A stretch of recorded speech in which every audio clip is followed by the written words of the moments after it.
I studied finance just because I thought it might give me a few more technical skills and broader opportunities. There's always like an element of fear of either being stagnant and not trying to push to the next level, or fear of not hitting your targets. Fear of failure is awesome. Yeah, definitely. Yeah. The edge in private markets is all about the information. Anyone can do the quant work. Anyone can hit Shift F9 and run a spreadsheet. But the qualitative piece, understanding who you're dealing with, do you trust them? Do you like them? Who are they friends with? What have they done before? That is the critical piece. You just want to be always getting paid more than the risk you're taking. Biggest mistake people make building long-term wealth.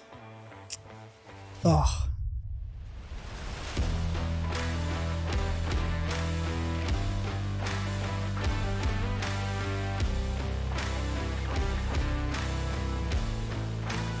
Private markets investments are investors can find some real value. I find the best way to learn is learn from someone who's done it before and given it a go. Hi, I'm Travis Miller, host of Grow Your Wealth podcast. Thanks for joining me here today. On these podcast sessions, we're going to talk through how certain investors have navigated the bumpy road of investing, whether it be through business or investments in general. Thanks for listening today. Welcome back to the Grow Your Wealth podcast, where we bring you insightful conversations with industry leaders to help you navigate the world of finance and investments. I'm your host, Travis Miller, and today we have a very special guest joining us, Harry Hyslop. Today we'll explore Harry's journey from the northern beaches of Sydney to the world of property origination at iPartners. Harry has successfully led iPartners Property Fund from his inception and at present industry-leading status. We'll explore some of the key lessons he's learned along the way. So without waiting any longer, let's dive into a conversation with Harry. Thanks for coming on, Harry. Thanks, Travis. Thanks for having me. All right. So I bet we start at the beginning. Take us back to the Northern Beaches, where you grew up, what you got up to as a kid, where you went to school. I've lived in Manly my whole life, around that area. Usual upbringing, I guess. Grew up, everything over there seems to revolve around the beach. Yep. I went to primary school at Manly Vale there and then high school at St Augustine's College in Brookvale. Gotcha. Good footy school and just a pretty good all-rounded high school. Gotcha. And so pretty much a stock standard question from Manly. Presumably you surf? Yes, I do, yeah. And is that hairstyles comes from your surfing career? Oh, I just got a haircut, yeah. Everyone thinks I dye my hair, but it's just from the sun. The natural Manly look. Gotcha. Yep. And then after school, did you go off to uni? Yep, studied a Bachelor of Commerce, majored in finance. So enjoyed my time at uni. What were you like at uni? I see you enjoyed it as in you had fun, or you enjoyed studying? Yeah, P's get degrees, as they say. But I think study-wise, I've always either been really interested in something, and when I'm really interested, I seem to do really well at it. Yeah. When I'm not interested, my marks tend to drop. So I think it's more a concentration thing maybe than an ability thing. Yeah, I mean, uni's often about sort of the social aspect of it, right? A lot of people I speak to, it's the mates that they meet growing up, the mates they sort of meet at university, that social network it creates. You've got to study, you've got to pass a degree. But, particularly in your current role, networks is critical, right? And I guess you probably learnt that growing up in Manly, going through university. You may not have topped the class, but you probably met a few people, presumably. Yeah, exactly. Yeah, no, Manly's tends to revolve around certain things, football clubs, board riders clubs, and you tend to have friends amongst all ages. Yep. So, not uncommon for a 50-year-old bloke to have a beer with a 20-year-old and, unlike, other groups, I guess they make friends with who they go to school with, their same year group. Yeah, for sure. Right, and then take us post leaving uni. What did you get up to? Went into the workforce, obviously. Yeah. I mean, I was always quite interested in property. Yep. I studied finance just because I thought it might give me a few more technical skills and broader opportunities. But so I went in. I worked at a property consultancy firm named Property Beyond. Yep. Some guys that have spun out of other larger property firms. I was there for about 12 months and then went off to Colliers International. Mm-hmm. That was good just because, it's so big and even if you're not in the team you want to be, you get exposure to pretty much all sides of property, like it's a big success story. Like they started in Australia, I think, in the 60s or 70s, and now they're listed on the NASDAQ. So yeah, you kind of get to see who's who in the zoo and choose what you want to do. Yep. Gotcha. And then you went on from Colliers. I think you went on to JLL, was it after that? Yeah. Yeah, I worked at JLL. I quickly realised that the guys that were sort of doing the best in that part of the industry were in the capital markets team. Yep. So on the smaller end of things, they're just selling institutional properties to largely the REITs and institutions, all the way up to like portfolio sales, debt advisory, equity introductions, etc. Wow, so yeah. Gotcha. Hey, if you're enjoying this, please subscribe on whatever platform you're using. It helps us build a community. We want to educate investors, and this is what it's all about. And if you think about sort of going through Colliers, JLL, fairly large organisations, is there any sort of, you come up with like one or two things you've learnt during that, if not learnt, what you enjoyed? Yeah, well, look, I think I was probably lucky in that I kind of realised that the things that were valued the most were actually the thing I enjoyed the most. Mm-hmm. Not saying that I achieved those things there, but they're very revenue driven, right? They're very relationship driven. I mean, essentially they're agency houses. So it came from establishing relationships with predominantly, the vendors and the sales, and also with the purchasers who are predominantly the REITs. That's, dealing with people's the most fun. It's the most interesting, but it also tends to be the thing that puts you above others, which ends up making you the most revenue for the business. Yep, sounds good. I mean, when you mentioned capital markets, my background's largely sort of markets related. The minute you mention capital markets, you just think revenue, right? Like those businesses are about originating, structuring and doing trades. No trade, no revenue. That's it. There's rarely annuity revenue coming through. So you got to learn pretty quickly to do trades. You're either doing them, originating, doing them, or you're helping someone else originate. And the next trade, like if you do a trade, the next trade comes usually from the trade you've done previously, and so on and so on. Exactly right. Very good. And now moving on to sort of people have influenced you through your career and even through your life. If you pick a couple of people that turn the dial for you, do you want to drop a few names there? Oh, yeah. I mean, obviously in my early life, I'd say I grew up in a house with my mum and my two grandparents. Yep. Who was your favourite, your mum or your grandparents? Oh, probably my grandpa. No, he's a bit of a character. I mean, he back, in that era, I think he got a job in a bank in New South Wales at 16. Great. Stayed there for 40 years, worked in New York, Adelaide, Perth. Good on him. Yeah, had an amazing career and obviously ended up being Westpac and just had some great stories from it and built a good life from it, Yeah, it's good. It tends to be someone from the family who gives you that first sort of kick along. And what about in the workforce? So anyone's coming through those early career, early days? Yeah. Look, a guy I'm really close to now is who you know as well, Luke Dutton. Yeah. He's done a lot for me. Yep. He was probably good, maybe 20 years older than me. I mean, to be honest, you've been really great to me as well. And that was a pivotal moment moving from the agency world to, private credit and funds management. So, I mean, that's something to touch on quickly so you were in fairly large organisations, and I know you sort of personally, I know you're a fairly entrepreneurial driven individual, but what gave you the courage to jump from a grown-up organisation like JLL to a smaller business that's a little bit more sort of entrepreneurial in nature, but you could argue a risky career move for yourself? Yeah. I mean, it's private credit, it's flavour of the month now, but and property private credit's always been the more mass marketed version of private credit. Sure.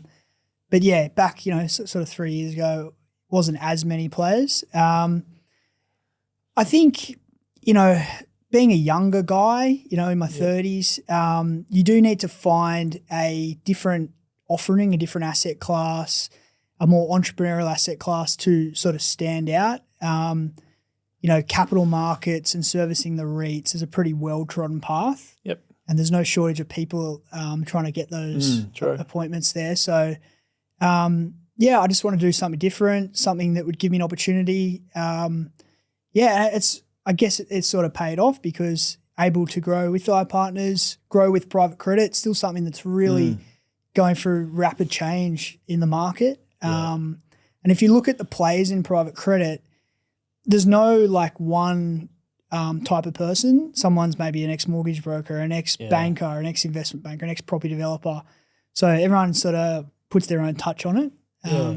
It's interesting you mentioned you're relatively young, right? If you think back 3 years ago, you starting private credit, it actually strangely makes you a fairly early mover in this space, right? Like the last 12 to 18 months, every corner you turn around, there's a new property debt fund that's launched. And my view is largely most of them will exit the market, or there'll be quite a large consolidation, and there'll be a number of dominant players that are emerging already, continue to emerge. But I think from a career perspective, you're in a pretty interesting space, right? You've done 3 years, relatively early mover. Yeah. And it's still there's a lot of growth to come in that private credit space. Yeah, absolutely. Yeah. Relative to America and Europe, I mean, we're just tip of the iceberg. Yeah, compared to the US, it's very naive. And I think if I look at some of the media reporting lately, it's actually really naive. It demonstrates that the market is very young. There's not a great understanding of the complexities of private credit. And if you look at the reporting that happens in the US, it's just totally different. It's a more mature market, and it's great for the markets, for these, for the media to be reporting on these different events and things like workouts and complex situations. It's just part of the game, part of the market, and you need to be working with someone that understands that's part of the game. And then over time, the market will mature. Absolutely, yeah. Yeah.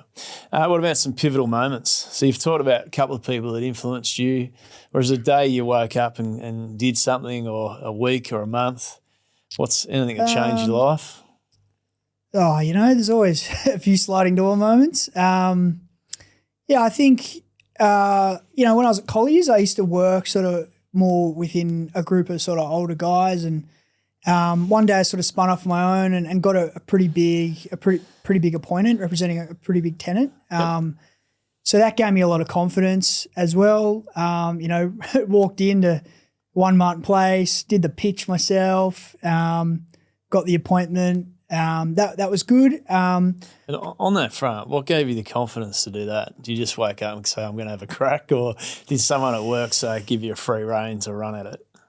No, I don't know. I mean, I think with confidence, there's always like an element of fear, right? You sort of want to fear of either being stagnant and not trying to push to the next level, or, fear of not hitting your targets. I mean, it's definitely sort of driven by fear, right? Fear of failure is awesome. Yeah, definitely.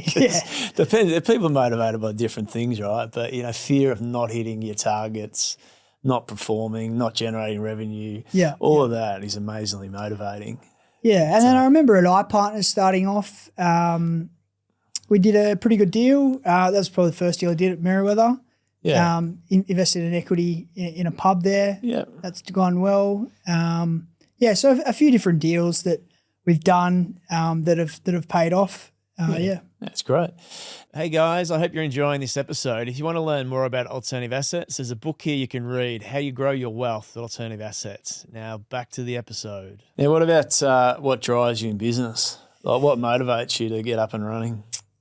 Oh, look, it changes, right? Like, I mean, when I first started trying to put together deals and originate and stuff like that, it was probably money. Yep. And I mean, that still probably drives me now. Money personally, or Oh, yeah, I mean, like, for the company, but gotcha. Money as well. But then you do, like, it is real. You get a rush from doing a deal, from pitching it to someone, from, achieving something differently. So, it's a bit of a bug. Sure. Yeah. Very good. And now, what about some advice? If you were speaking to, Harry at 18 years of age, or someone like Harry at 18 years of age, what would you suggest they do? 18.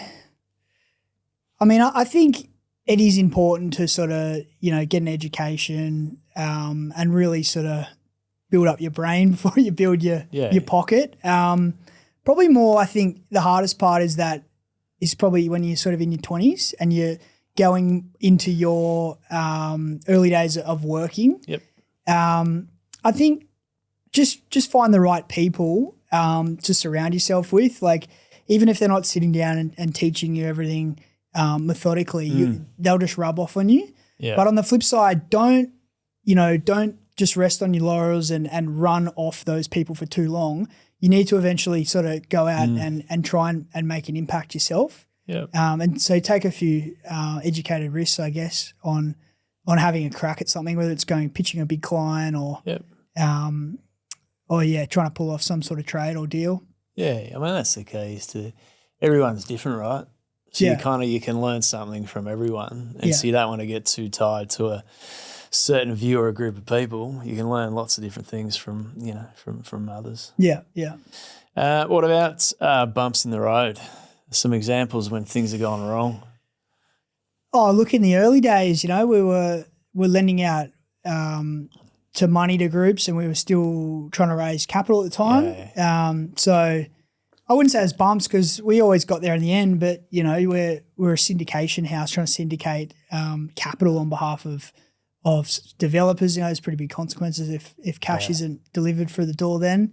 I mean, there's always little bumps in the roads. Like there's always trying to work out deals as they get to the end of their, when we're trying to manufacture an exit strategy with them and get a refinance.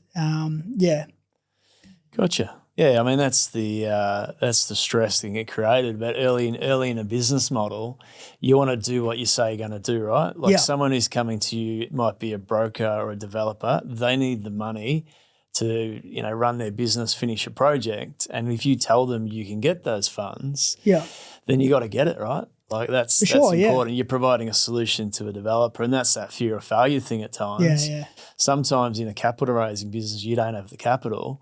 And if you're good at the job, you make sure you get it. Yeah. I mean, that's what we're there for. We're not trying to compete on price. We're not trying to compete on leverage even. So you got to be certain with your capital, quick with your capital. Yeah. And support them through their requirements. Yeah. And if a transaction's sort of not going as you expect, which is normally in private credit, what do you think's important to do? Is it like getting on the front foot and, just having those conversations early to understand the position, how you can chop and change it, get additional security? Have you got any thoughts? For sure, that? I mean, look, if you look at a land bank pre-DA, and the exit strategy is to get a refinance from a construction facility, and there's milestones in place for them to get the DA. I mean, they can only do what they can do. They can't control the guy in council, right? Yeah, for sure. So I think the key is to have multiple exit strategies to explain to the borrower why they have to lodge the DA within, say, 2 months. Yep. Because, we're trying to plan for the council slipping up, to have the backup exit strategy in place. If the first option doesn't come, the second option doesn't come, the third option comes. Yep. And obviously communicate that to your investors as well. I think just communicating the whole way, being in with the market as well, right? Like there's a lot of other lenders out there that they might see this particular asset or this particular risk profile, something they might want to take on their books. So always thinking about how you can manufacture an exit and communicate with both your capital base and your borrowers. Yeah, I think that's critical, right? With a trade, the most power you have is before you do the trade. Yeah. And what really gives you the power is what you put in the documents, right? For sure, yeah. And so if you put in those documents, obviously you got to get your security right, your leverage, all sorts of basic things. But it's the terms you get in there when things are going to custard or not going how you expect. Can I exercise on my security? Can I ask for additional security? Can I make sure milestones are hit? All that power is critical. Yeah. And it's just in private markets, the power of documentation and getting it right can reduce the risk when things aren't going as they are expected. Yeah. And it's just part of the game. But it's a very good point you make. What about some top tips? If you're thinking, so you're obviously head the real estate business at iPartners. Your background, strong in origination. What are some tips for someone coming through the ranks? How would you advise them to approach an origination role? Oh, look, just hustle, right? Like the more meetings you get, the more opportunities you have. You learn a lot about everything from other people. Like I've learnt just as much from clients and borrowers, good and bad, as I have from within the office. So you just got to you just got to become as active as you can. You learn more about your competition. You learn more about your borrowers, drivers. That's just the main thing. Just hustle as hard as you possibly can. Yeah. Yeah, and I've noticed sometimes some of your activity, it's the information you get from the hustle. So you'll go out and have a chat with a client. You'll come back and say, this competitor's up to this, or this developer is questionable. So you it's that inside information that helps you on the next deal because you're in the know with the private credit is all about that. Yeah, with the I don't know what the right word is, sort of what's happening under the current, not in your face, and so it's what you don't see. It's the most dangerous. It's everything. It's even it goes to credit, right? It goes to valuers. True, valuers are critical, right? Yeah, There's lots of different valuers. Pick your valuation, right? It depends where they go. Not saying there's anything untoward, but it's just, certain borrowers do a lot of certain valuers and they have different perspectives on different portions of the market. So, information's key. Yeah. Because I like originating, I probably haven't come across a role as much where the technical skills and the origination part of the market are so linked. Yeah, for sure. Because it's all like, analyzing things is really all about your inputs, right? So the more inputs you can get from the market, for sure, or the quality of inputs you can get, it's not like we can download a report on BHP and everyone has the same quality information. Private, the edge in private markets is all about the information you get. It's so as true, opposed to your competitor. Anyone can do the quant work, right? Anyone can hit Shift F9 and run a spreadsheet. And we'll all kind of get the same numbers. But the qualitative piece, understanding who you're dealing with, do you trust them, do you like them, who are they friends with, what have they done before? Yeah. That is the critical piece. And if you're not hustling out and about, you're not in the information chain. So I totally get where you're coming from. Hey, if you're enjoying this, please leave a review. It's really important to us. We're trying to build momentum around education, and better reviews will get more people coming and listening. And what does success look like for you? Obviously, you love originating, you love doing trades, solving problems. But if you got a thing on what success is? Yeah, look, at the end of the day, I know most of my time is spent, bringing in deals and dealing with borrowers, and we do intend to do the best thing by borrowers. But at the end of the day, the investors is what's scarce, and they're the people that are investing their hard earned. Yep. Just providing asymmetrical risk and return. We've done very high returning deals, and we've done very low risk deals. But the key is to just get, and Andrew Bohm, our colleague, says a lot, is you just want to be always getting paid more than the risk you're taking. And some deals might come off, but numerically, your fund's gonna end up with a lot more interest coming in than principal going out. So there's been heaps of examples of that. Fractured situations in private credit where we've got overpaid for the risks we've taken, and investors have benefited from that alpha, I guess. Yeah, it is. It's like sometimes you look for situations where there's a scarcity of capital, right? Exactly. The capital is there to deploy. If you can find a spot where you're not in competition, or you can move faster than someone else, or you've got a better relationship with them, it's the investor base that benefits from that effort that you put in. Absolutely, totally understand. This one's probably a tough one for you, given your age, but you've probably thought about this a few times. Like, what legacy do you think you're living? So just how about you go about things, and legacy you're leaving when you're going to look back? Yeah, it's a tough one. Look, the legacy, I'm still learning a lot and trying to, as I said, generate alpha, generate returns, revenue for the business. You starting your own business is when you can kind of take that legacy to the next level. So my immediate focus is just do the best job I can with iPartners, be the best colleague I can, hopefully people will learn a lot off me. The investors will make a lot of money out of us. But yeah, I mean, essentially, yeah, I think that's still to be determined, the legacy. Yeah. I think, eventually, maybe in my 50s or something, When you're building my own business. Old like me. Yeah. Yeah. So hopefully something like that. Who's your favourite colleague at work? Oh, it's got to be Justin Harsell. Yeah, he's just an unsung hero. Yeah. He's the head of funds management at iPartners. So yeah, he's across every. He'd be asking you what's the black edge. That's it. He's across every asset class. And very well step balanced. into that. Yeah. So what is it the personality? Is it his approach to work, or is it something that sort of? Look, I think he's got a really good mix between quantitative and qualitative skills.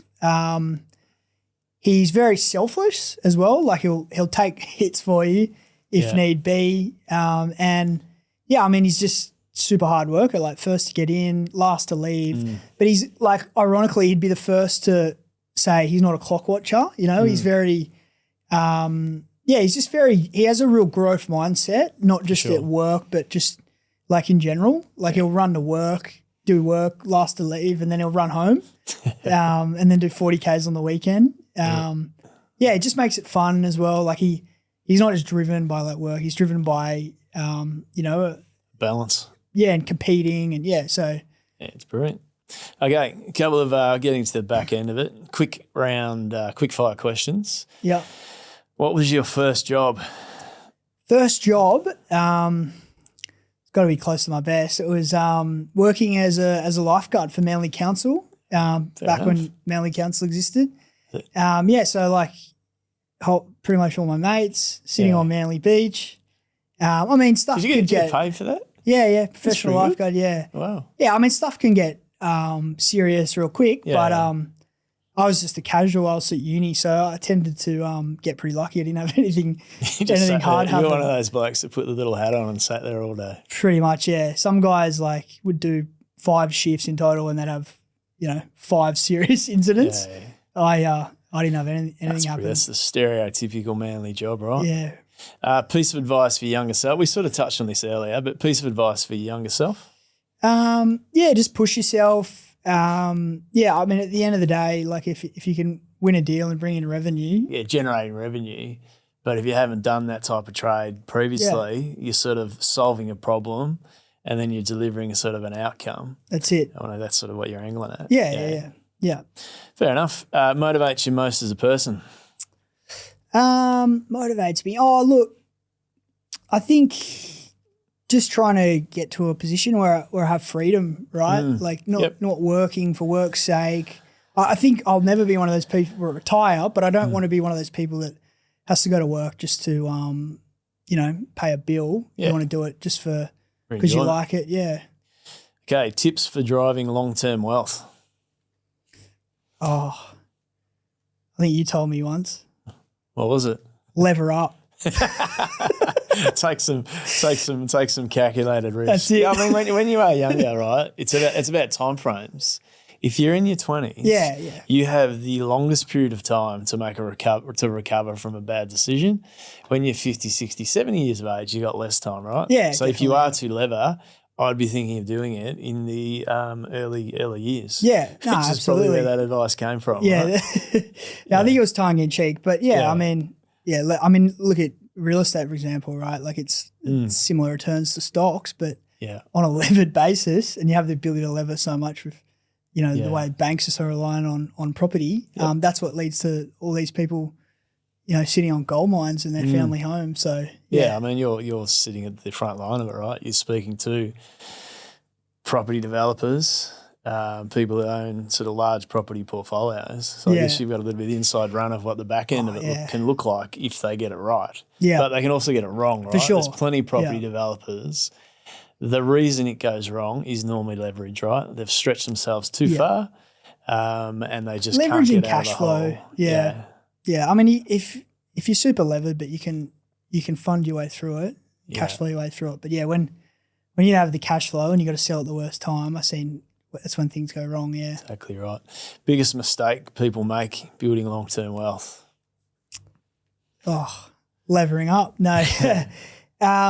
Look, I think the worst trade you can do is just not making a trade, right? Like, True. I mean, yeah, it's exactly right. yeah, you just gotta take a punt. Like what do they say? Cash is trash, right? Yeah. I mean, you're going, particularly in the last few years, 8% inflation rates and stuff. You're going backwards. Well, your first point's right. You've got to put a trade on. You have to take some risks. Well, you got to not work putting a out trade on to trade. Yeah, true. You got to work what your risk appetite is and put some trades on that suit your appetite, so you can still sleep at night. Yeah, but you can generate some returns from an asset allocation. Yeah. And when you're not working, what do you get up to? I still live in Manly. Just got engaged, so spent a lot of time with lovely Chloe. Congratulations. Thanks. Yeah. Down the beach, surfing, hanging out with friends. Yeah. Good on you. You haven't got into golf yet? Nah, maybe in a few years. 20 years time. I like a bit more adrenaline. A bit more active. Fair enough. Good on you. Thanks for coming in to chat. Thanks, Harry. Travis. It's been great. If you're interested in connecting with Harry, you can connect in with him on LinkedIn. We'll also include a link in the show notes. Thanks again. Thanks, Travis. Have a good one. Hey, if you're enjoying this, please leave a review. It's really important to us. We're trying to build momentum around education, and better reviews will get more people coming and listening.